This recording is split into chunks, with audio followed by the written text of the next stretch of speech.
welcome to IFAB Online. Bonjour et bienvenue à IFAB en ligne. Bienvenidos a IFAB en línea.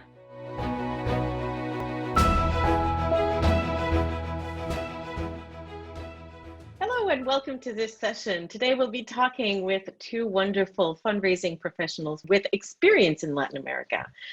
I'll be your moderator. My name is Ligia Peña, and I'm an international fundraising and legacy consultant and coach at Globetrotting Fundraising.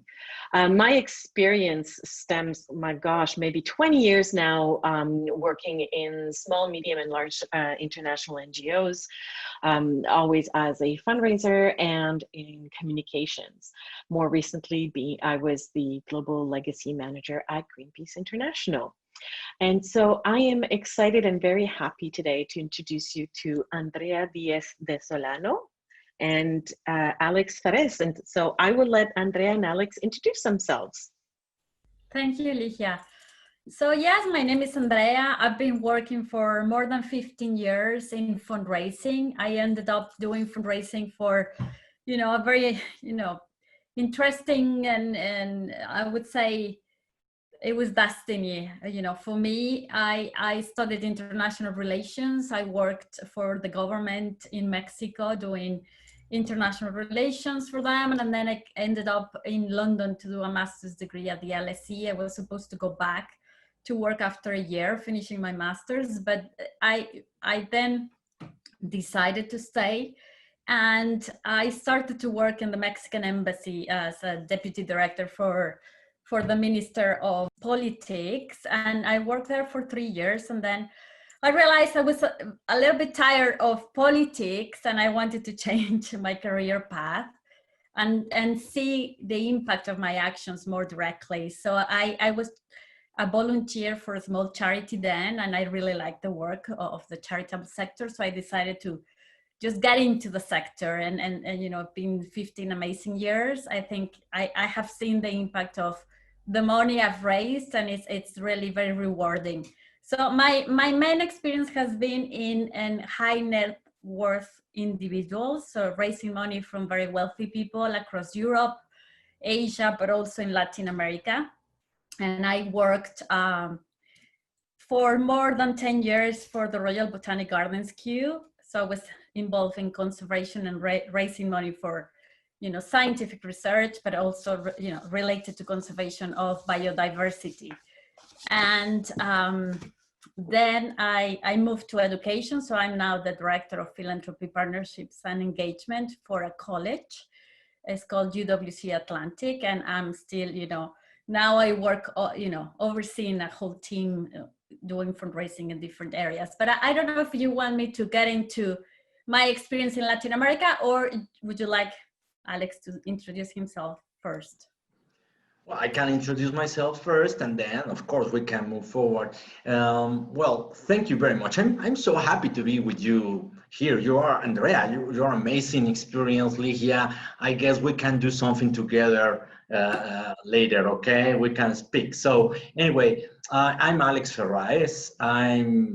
Was working in fundraising like 15, 17 years ago. I don't remember it. But anyway, I started the fundraising in a small non-profit organizations here for protect endangered species.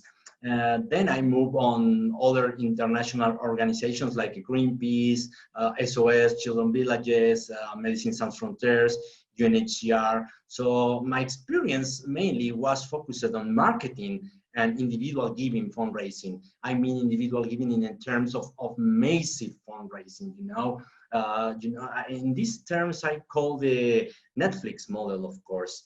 So, well, I was studying marketing. When I was studying that, I say in my mind for myself, I guess marketing can't use for anything else that just make rich Coca-Cola or whatever other brand. So I study marketing with the focus to do something else. So anyway, I meet in that moment the social responsibility from corporations like American Express that started with the Independence Monument with American Express to remodel it. So I say, great. That's the things that I want to do to improve my world, to improve the human's life, because in Latin America, as you know, it's full of poverty, and no wealthy people. But as Andrea said, another side is a wealthy people. Anyway, I am very happy to work in this industry. I made a lot of campaigns, fundraising campaigns, marketing and communications campaigns. So now I'm very, very happy to share with you in this conversation about the Latin American market and these differences that we can approach the market in the different countries. So thank you. Excellent. Thank you, Alex.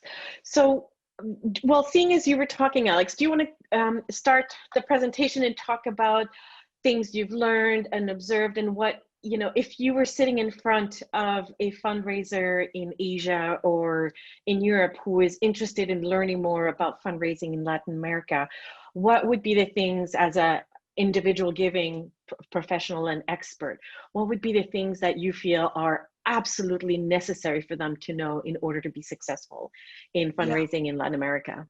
Yeah, thank you. Well, mainly, for example, I ran a lot of face-to-face campaigns, you know, this individual giving tool that everybody wants to use face-to-face in all streets and etc. And I remember when we started that in Greenpeace, Mexico, because Greenpeace has all this knowledge, and some colleagues from other countries came and give us all the advice, all the input to do that. But you know, all that recommendations, sorry, not all function here in Mexico or other countries, because was very different. So my recommendation in these terms is to take into account the culture, of course.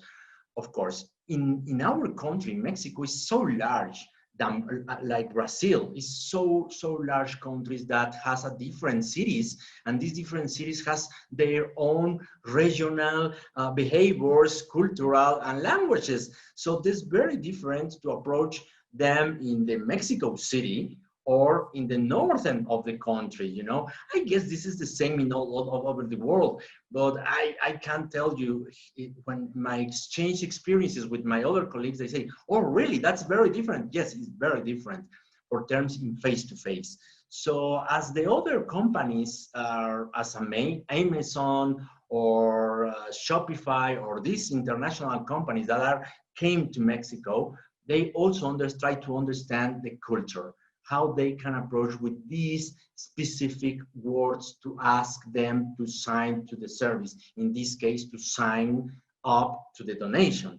So for my colleagues, yes, you can approach here. For example, I have a very good example when I was starting face-to-face in Guatemala. Guatemala, some of my colleagues don't really understand face-to-face fundraising, and they don't understand and they don't believe in the face-to-face, because they say, no, the people here is very strange. Yes, I know, Guatemala is very strange, with all respect. So we go them and we prepare and we try to speak with the people in the street, and we understand very well how the people wants to be approached. When we approach, and we found that in 3 days, that's very easy.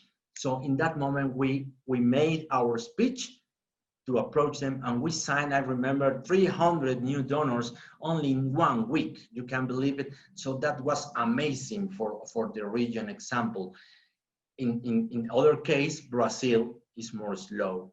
It's very, very slow in May fundraising or approach with somebody to, I know they have to think, they have to interiorize how they're gonna do. You know, that's my main points in these cases of face-to-face and individual giving fundraising.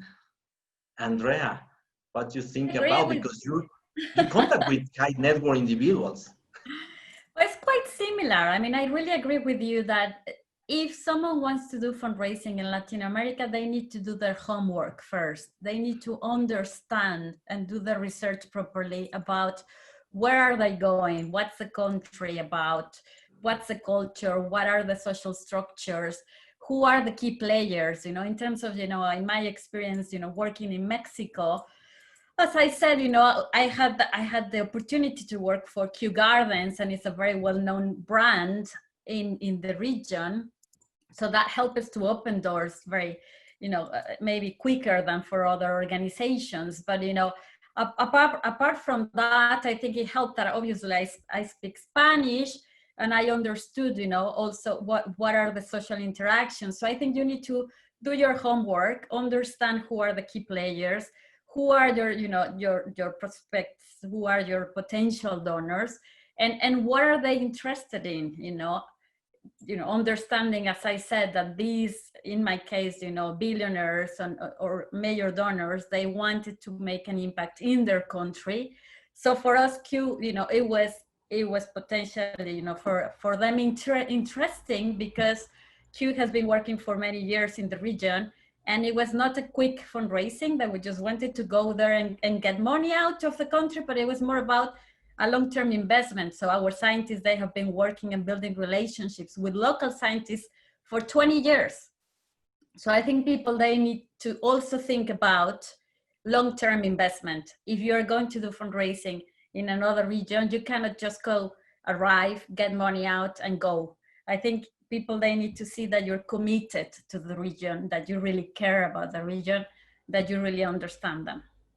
That's very interesting. Now, any fundraiser that wants to go and start developing fundraising programs in a new market, they need to do their homework and they need to own that information. And if you don't, and myself being from Argentina but living in Canada, we see that as well. I live in the province that mostly speaks French, and so we see that every time a big international company wants to develop the Canadian market, they never consider the cultural difference of the province I live in. So it always fails every time.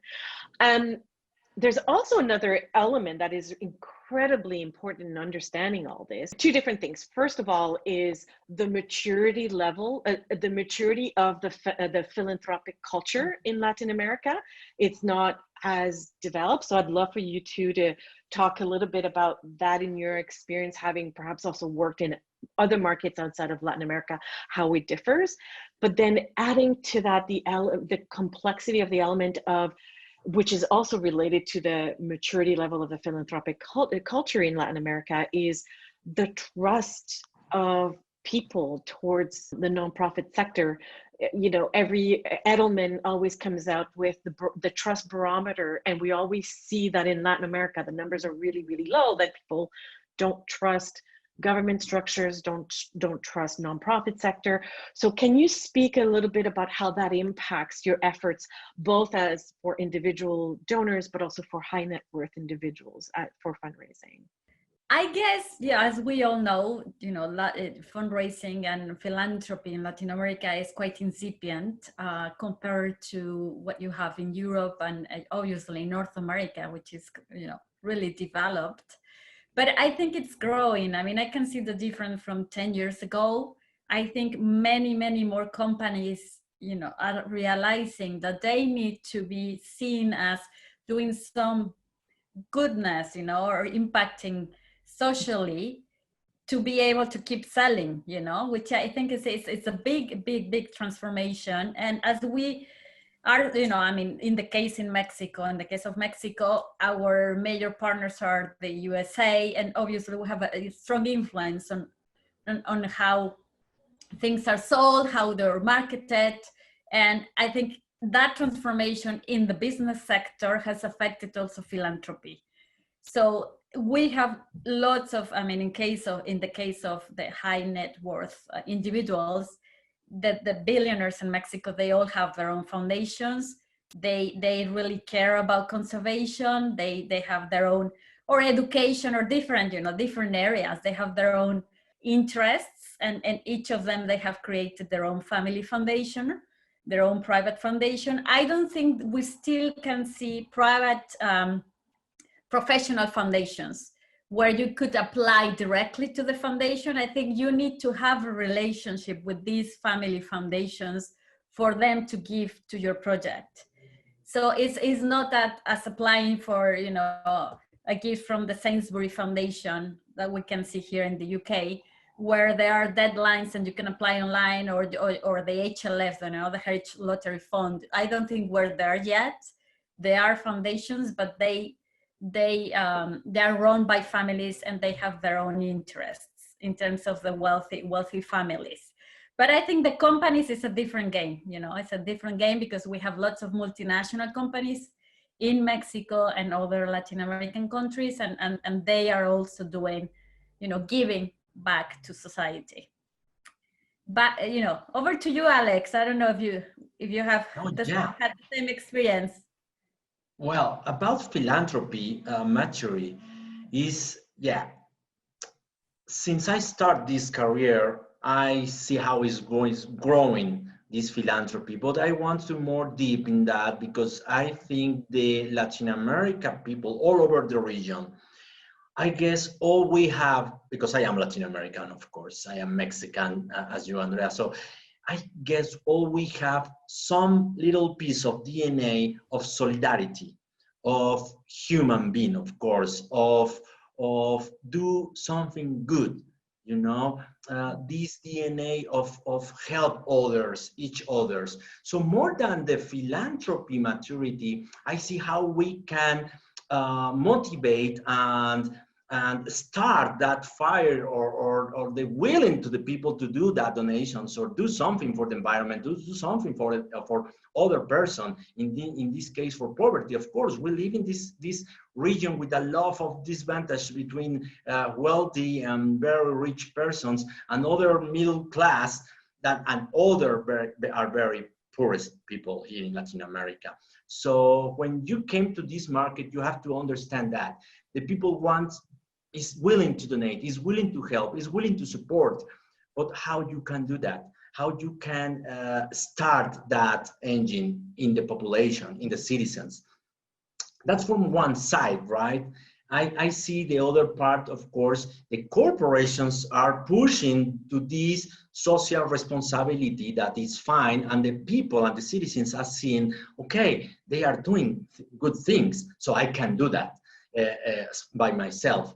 And when they say some richest people in the region giving, of course, money also to some important causes, the people also say, okay, I can do that. So in these terms, the philanthropy is growing up, of course, and the philanthropy is increasing here in all the region. Of course, we have COVID situation. Sorry, I cannot put out there. I have to mention that because we are seeing how the corporations, group of persons, everybody is going to understand how is going to give, to make something, to make donations. So this scenario is opening this new door of philanthropy in all terms. Of course, we have to put out the government. So in terms of as a fundraiser, I remember something in terms of when I started this with MSF, Medicine Sans Frontiers, a long time ago, the European mind is, okay, we have to ask to the Mexicans support to the African children. Okay, that's fine. We started with that. The people want to do some donations, but you know what they say? The people say, why you don't help or support first the Mexicans? So I say, oh my gosh, it's true. Okay, so we start to move the speech to saying to the people, because I say, this DNA to willing to donate, this philanthropy DNA is inside. So I say, hey, if you help somebody out there, we are also helping somebody here. Please come on. So we started and make donations and raise funds. Good, very low. It's very hard in these terms to try to, as Andrea said, go the money out there of the country, because the people wants to see here how the money is going to support the community. Mm-hmm. That's really interesting. Now, and is this something that you've observed in other countries in Latin America? Because I mean, obviously we know about social and economic challenges of people in Mexico. Is that also the case in other Latin American countries? I know that it's like that also pretty much in Brazil as well, from my experience working in Brazil. But have you observed that in other countries in Latin America? My experience is mainly, yes, in Mexico and Brazil. In both countries, people, they want to give, but they want to give to projects that are having an impact locally. The main objective is, if you're going to be doing fundraising in these countries, you need to find, have a right partnership, and then that your project is really impacting the region and leaving, some benefit to the region. Otherwise, I don't see how major donors will get involved. Just to give you an example, it's there's an island called just outside of Baja California that they just they managed to protect, and it's in the Mar of Cortez, which is just between the arm of Baja California and the mainland of Mexico. And some major donors, they managed to get major conservation organizations to donate money, but also to raise money to protect this island, so they could create this zone to protect species. And they only managed to do it because they could see the benefit of protecting the island, and also the benefit for the whole country, because they could start to see that the species, they were growing in numbers, because they had this area where it was a no catch area, etc. But involving, it was international charities giving money, raising money, also in the USA for a project in Mexico, but also with donations from major donors that are Mexican. But it was a partnership between local donors and American donors through an organization that was international, that they could protect that area in Mexico. So I think that's key for fundraising in the region. Yeah, I was involved with, I facilitated a major gift, a legacy major gift when I was at Greenpeace for a very important donor who remained, I still don't know who she is, but I know who she is, but well, I'm sure there are several, but it was really yes, interesting, that process of, well, first of all, the maintaining the anonymity, which I respected and I appreciated, because to me, it doesn't matter who the donor is as long as we reach the goal. But very much in that zone, was very concerned about protecting the vaquita, so it was a really interesting and beautiful experience. Yes. Alex, what's been your experience? Yeah, I remember this example when you are asking about what happened in other different countries, and I see some slightly differences. Of course, we are talking about Brazil or Mexico, but for instance, Argentina, I think the Argentina citizens are quite a little bit responsive to international causes. For example, climate change. I remember some campaigns with Greenpeace, of course, when we see the difference between some countries giving to the climate change action as save the polar bear. So difference, because the Mexicans are more, as Andrea says, we are more interested in our country, in our community, in our country and municipes, etc. Anyway, I see how the Argentinians responds a little better to these international appeals. Also the Chilean, maybe Colombia, but I'm not sure. But yes, we can see some slightly differences between some countries responding to maybe a major appeal, a global appeal, than the internal or country appeal. We can see, I remember this explosion in Beirut. Remember, some international NGOs started the emergency appeal, of course, and nobody, I guess, from Latin America respond that, because it's so far away. Of course, we are sad. We are very sad of that happened, but the donation not flew in that way, in this case. But when we see a natural disaster, we can see how the regional community responds. And I see Argentina is more responding, Brazil maybe, Mexico is in the middle, but we have to point Central America. Central America is a low-level economic countries there. So how we can ask them, hey, give US dollars to polar bear, we have some more important issues here with the forest or whatever. Yeah, definitely. And do you think it also plays the fact that Brazil, Argentina, Mexico perhaps are, and to a lesser extent, Chile and Colombia, but do you think that they're the countries that are leading in fundraising because those are the markets that the bigger INGOs have settled in? Because I mean, there is a very large, small, medium-sized local sector.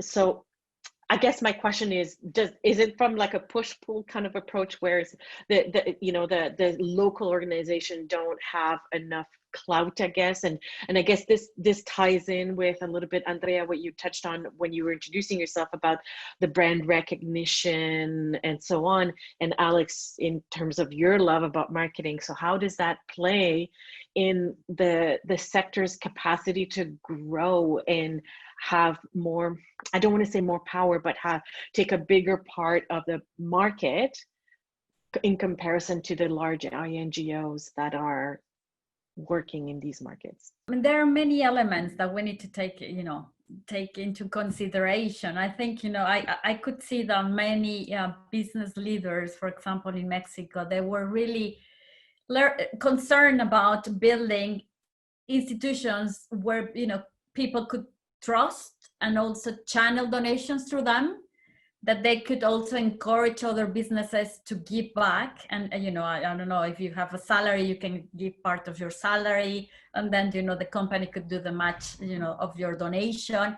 So all that is also, you need the leadership in the country to push for that movement into philanthropy. And I have seen that in the leaders or the business leaders in Mexico. They're really concerned about that and forming strong institutions, professionalizing fundraising. And you didn't have that 10 years ago, but it has been really the work of a group of people that are pushing for that, which I didn't see in other countries in my experience.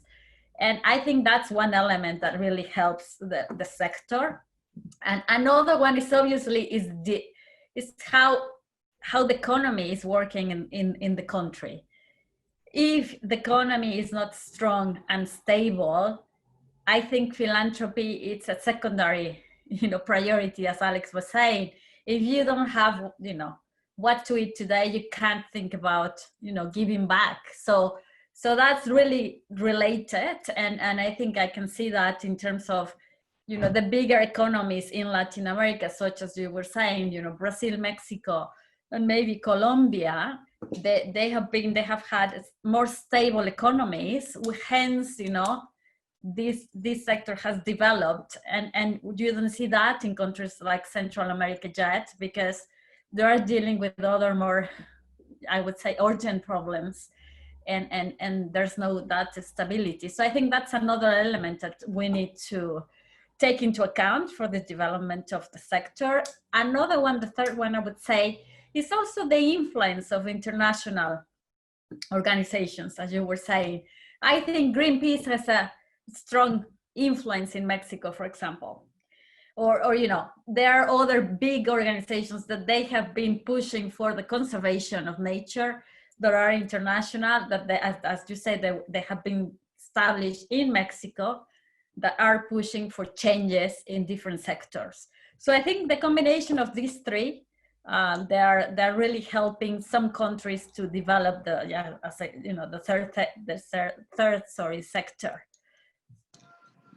Yeah, I think I am seeing this growing up sector, of course, in more professionalism, trainings, etc.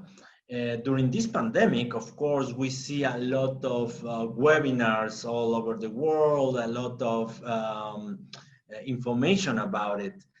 In Latin America, I see also that, but in a low level comparison with US. Of course, US is the lead in fundraising. Sorry, but yes, it may be a step forward from UK.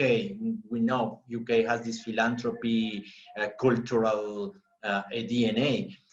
So anyway, I see this professionalization sector is very quite difficult for some international NGOs to can hire a fundraising director, for example, because a fundraising director has to understand all the scope of fundraising. I mean, fundraising in terms of big donors, in terms of individual giving and corporations and foundations and grants. So, but it's not easy in this country or other countries. So I guess we can move forward more on training and capacity sessions.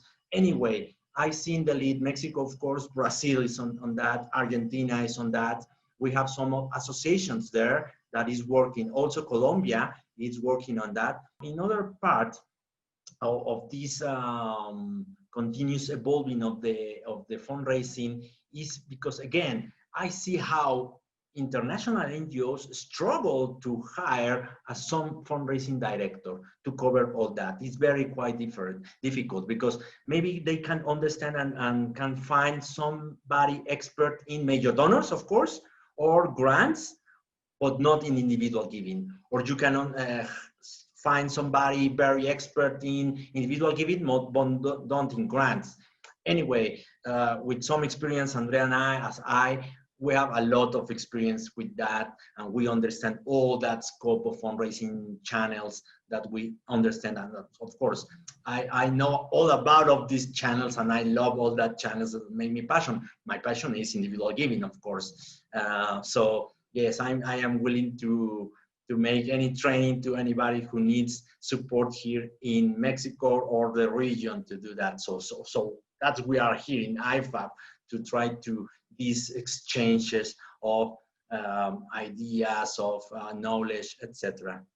No, I really agree with you, Alex. I think capacity building is really very much needed in the region. I mean, and if we can encourage that and help with that, I think in my experience with major donors and these really, these billionaires in these countries, it was difficult to open the door, they won't open the door to any fundraiser. They need to, in my experience was that you need to find the right person to help you to open the door, because they just trust, people they know. So that's another element that you need to take into consideration if you want to do fundraising with major donors. They need to trust you, and they need to know who you are to open the door. And so any fundraiser that it's doing, they were hired, if they don't trust them, they are not going to open the door. So that's in the case of the major donors, and I think the more we can professionalize the sector, these major donors, they will understand that these people are professionals, they know what they're doing. And so hopefully, in the future, they will open the door to more people. Andrea, thank you for that, because I see this capacity development that you say in all sizes nonprofit. When an international NGO, Ligia, comes to Mexico and wants to start and make fundraising, of course, in any level or any channel, they see not enough capacity. I mean, in terms of banking, networking, because the networkers, we have a lack of networkers in terms of high net worth individuals. Of course, the person trusts in the other person of their circle, of the network, etc. So we don't have that capacity all over the region yet. Maybe some international NGOs are building of that, like UNICEF or any other, but small nonprofits are lack of that. So that's another term that you have to consider to start something in terms of banking, in terms of professionals doing that, professional networkers. Another side, technology, of course, is a capacity also, capacity in terms of, I want to say that this technology digital structure, the countries, maybe different from Brazil or Mexico, they are so technology developed, Argentina also, but other countries in the region are not enough developed. I'm gonna see Bolivia has a lot of issues with banking systems, Peru, Colombia also. Anyway, these aspects that have to consider when we are going to start a fundraising project in any country of Latin America. Yeah, and I think, and again, this is an observation because, you know, like I said, although I'm from South America, I didn't grow up in South America, so Canadian through and through, really. Except when it's the World Cup, that's a different story. But anyway, I think an interesting element, an interesting meeting, a challenge, a growing challenge to your point, to both your points about the networks and the accessibility to the networks of high net worth individuals, is the polarization of society, where, you know, the wealthy and ultra wealthy are almost, I don't want to say untouchable, but it's really hard to break into that because there's been an erosion of the middle class. And it's something that I think is incredibly important to understand, because again, to your point about the professionalization and the capacity building, if you're a person that comes from a lower economic level, the probability of having the kind of networks and having the capacity to build the network that enables you to have access to the higher net individuals makes it virtually impossible. Not to say it's impossible, but it is incredibly difficult. Am I correct here? Is that? Yeah. Yes, you are totally correct. I think it's exactly what is happening. I mean, in my experience in Mexico, I think people are, this group of people, you know, the very wealthy people, they are very private because of, you know, security issues as well. So obviously their circle is very closed, they are not open to everyone, and they need to trust the person that is entering that circle. I think one thing that could help, you know, fundraisers in you know, to overcome that is using different ambassadors. So people that could be, you know, they know these people, that they could be ambassadors for you, that could open the door. For example, I work a lot with the a business club called the Club de Industriales, and all the business leaders of Mexico, they are members of this club. So the director, the president of this club, is a very recognized figure that is a member of many charities. He's a trustee in many charities, and he is very respected by all these business leaders. So this person was really an ambassador for us and helped us to open doors. So you need to find that kind of ambassador for you, you know, for your cause, so they can really link you and open the door to these close circles of wealthy donors. And I think that's something that works very, very, very, very well. Yeah, in the other hand, these you say these ambassadors, for instance, in individual giving for all over the Latin America countries, I guess the people also follows these influencers, of course. No, so I am talking about this other side of the coin in terms of course, we can have these influencers. If you want to do something here in Latin America, you also have to pick one person who can be your influencer. But you have to take care of that, because a lot of influencers, as every influencer all over the world, has some issues like the image, or they're related with other brands, or yes, brands that affecting the environment, for instance. So yes, anyway, it's a very new tool. Of course, we are in digital era, so that the influencers are supporting some causes. I remember Save the Children in Colombia, Mexico, etc.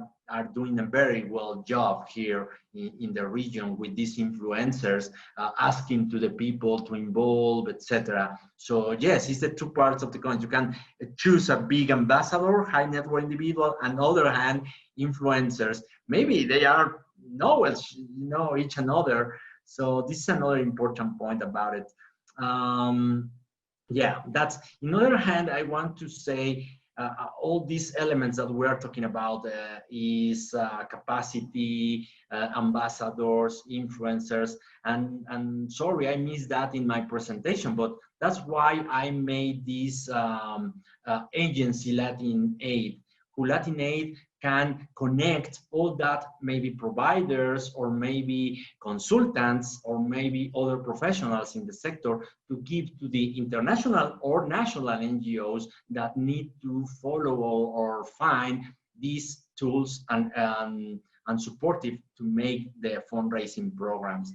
So again, I see in all this conversation that we are having now, these very important pieces that we have to put in any country to do that fundraising.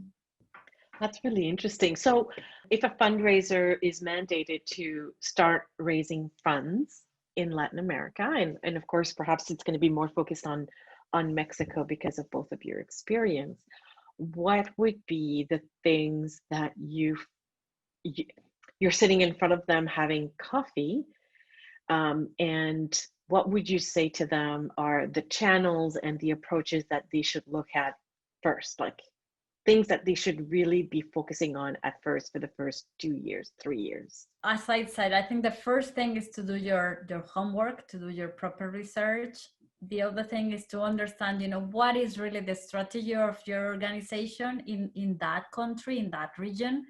So you need to understand if it's a long-term commitment, if you have any experts within your organization that could open doors, like as I did in Kew Gardens with these experts, that they built already the relationships, in those countries with their counterparts locally. So I think they need to understand, what are the tools that they could get internally. What is really the strategy that they're trying to promote in the region? If it's a long-term strategy, otherwise it's not going to work. Who are the potential partners locally? And then I think finding your ambassadors and your connectors in the country, because if you don't speak the language, you definitely need someone that is locally based that will help you, to develop your strategy, to get in touch with the right people and to open doors. So you need to find, I guess that will be my advice. In terms of if we are taking this coffee cup with colleagues, I say, of course, well, why you want to raise money here and why you want to start this fundraising. Of course, as Andrea said, we have to know the strategy, because your strategy can start with wealthy donors, or your strategy can do with individual giving. Or what is your strategy in terms of that? As Andrea says, is your homework, is your every piece of all we are talking about, every piece of these ambassadors, capacity, etc., how you are going to put together all that pieces in your strategy. I can tell you, Latin America people is a very good people, I guess, in terms of in the middle class. The middle class responds very well to make donations to the causes, to the social causes. We are seeing all the time in any, as I said, an emergency, earthquakes, for instance. Yes, Mexico City suffers, or Chile suffers a lot of earthquakes, and we see how the people respond very good, very well. But we have to understand that the people respond to as a reaction here in these countries, how we can show them or teach the people to do these small donations all day, all each month, for instance, to support the poverty, to improve other things in our countries. This is, I can say, an opportunity region. Latin America is an opportunity region, and I remember when I was, maybe Ligia, you can remember, Greenpeace see how the Europe market is below the donations, individual giving and major donors is going down. In that time, I remember 10, 11 years ago, the international non-profits are saying we have to go to new markets. It's natural. You have to go to expand markets. So they start invest money in Asia and Latin America. So we have these two sides of the world, with no exploration at all. No, so now we can see from 10 years ago to now a lot of investment in non-profit as international organizations, Greenpeace, Amnesty, Save the Children, World Vision. They are working very well here in the region. So they are going to put investment. As I know, for instance, one big organization with this very bad scenario, they say, we are not to close investments in Mexico or Brazil. They are two big countries that the people is going to respond us and continue to support. So we have to continue invest. So that's my call to all my colleagues. Yes, we have to, if we want to raise money, we have to invest. There's no other way. Yeah, and also I will add to that I think they need to be prepared to travel. Now, now with COVID, we can't travel at the moment, but, hopefully soon we will be able to do it again. But I think at least to be committed to be twice a year in the region that, you're trying to develop, because people in Latin America, we're very friendly, we're very generous, but you need to develop a friendship with them. You need to be there and build the relationships. You cannot expect to meet them once and then send a proposal and then raise £1 million donation. It doesn't work like that. It takes time. People believe in relationships. They believe in friendship, and you need to develop that. You need to develop the trust, and that takes time. So you need to be committed to be there. That's so true, because once you establish a trust, it's not just that the trust is there, it's you become almost part of the family. You're a friend, and I've even experienced that, since COVID, and presenting at a lot of virtual conferences and connecting with a big like the mass amount of professional fundraisers in Latin America. And it's amazing how the relationship building is done differently.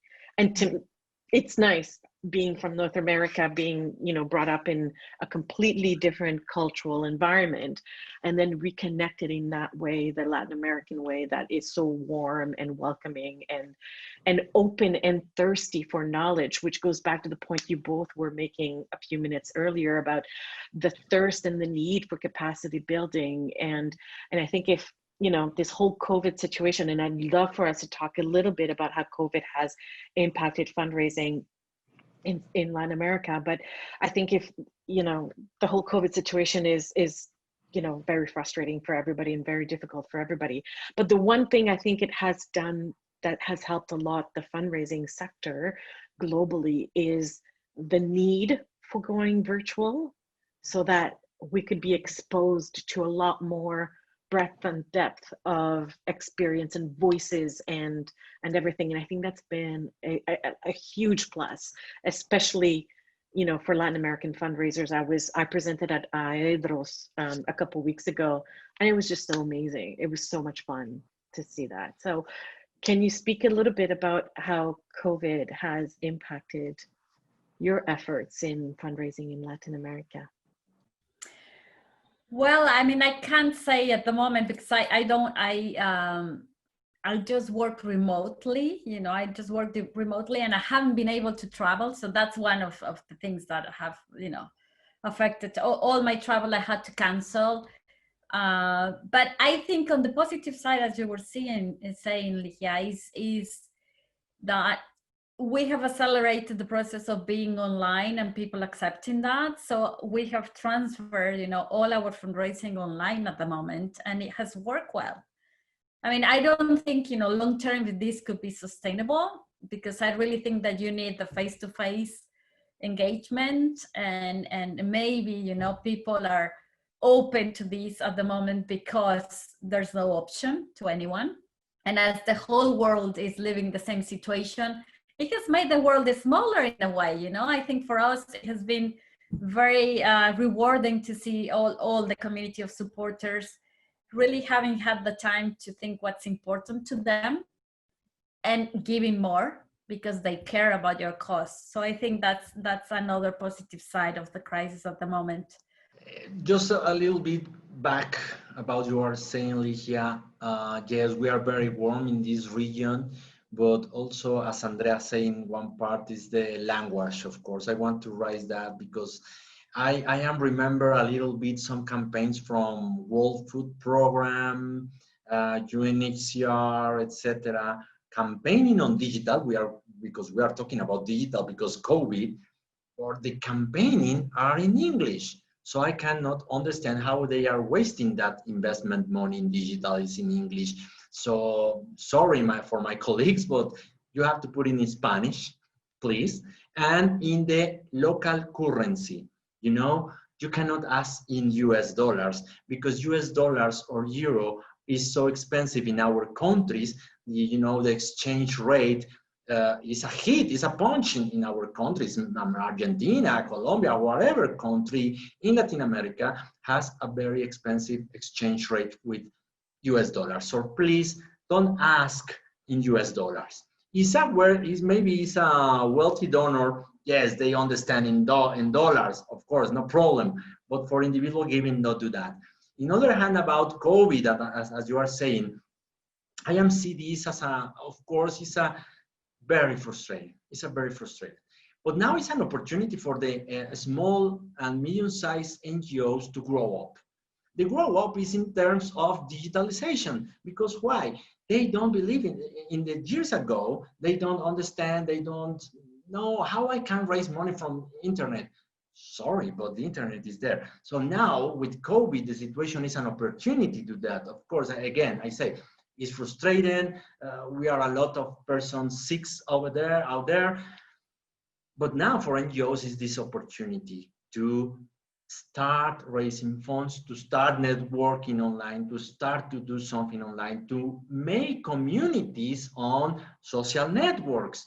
You can see, and I always say, NGO, why do you need your Facebook? For using for what? For your beneficiaries, or for the cause, or for donors? Oh, I don't know. Now is the opportunity. Now is your chance to take that decision and go straight what is going to do with Facebook, Instagram, or whatever. Because I am seeing with that organization, they are making a lot of Facebook publications for the beneficiaries, but the beneficiaries lives in out their country, in regions, communities, with now internet. So come on, we have to address to the people in this timing of COVID, of course. Andrea, as you say, yes, we're very frustrated with no travels, but I hopefully soon it's gonna be all right. I'm sad because I read this news about the two Johnson & Johnson and AstraZeneca are now pausing the vaccine studies because some things went wrong. So let's see what is going to happen. Yes, that's the last news about COVID, right?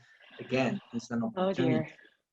Yeah, I think as you said, Alex, it's people need to understand what's the best channel to reach out to their stakeholders, to their groups, and as an expert in marketing, obviously you need to segment that and understand, who is reading Twitter, who's reading Facebook, and if you're older donors that still want a handwritten letter, you need to do that, So understanding the donor is key, and understanding donors in Latin America is important as anywhere else in the world. So anyway, let's be hopeful that things will get better.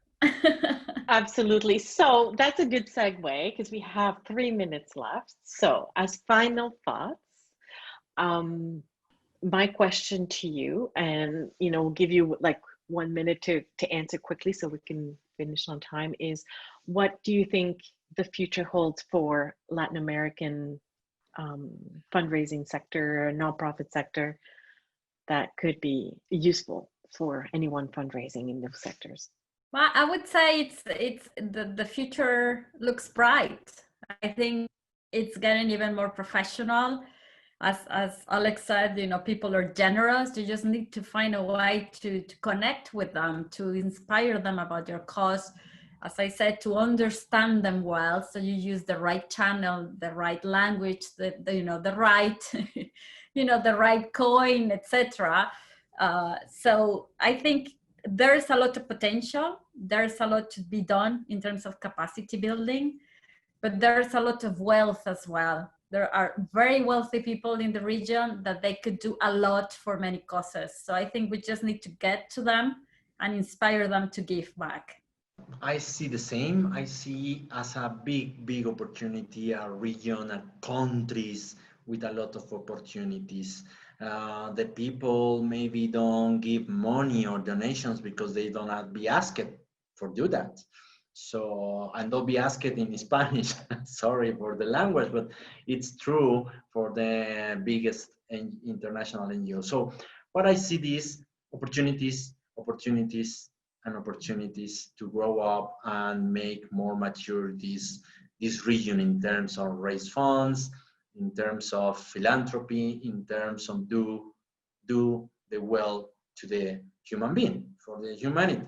Andrea, Alex, thank you so much for your generosity of time, knowledge, expertise, and perspective. This was incredibly interesting, and I would be happy to continue talking all afternoon if we could. I hope we do get to meet in person one day when we can travel again. And to everyone who took part in this, thank you so much for joining us today. I hope you're enjoying the conference. And if you want to have more questions and you want to reach out to Andrea, Alex, or myself, do reach out to us. We'll have our contacts, I guess, available to everybody, or on LinkedIn as well. So thank you so much and have a good rest of the conference.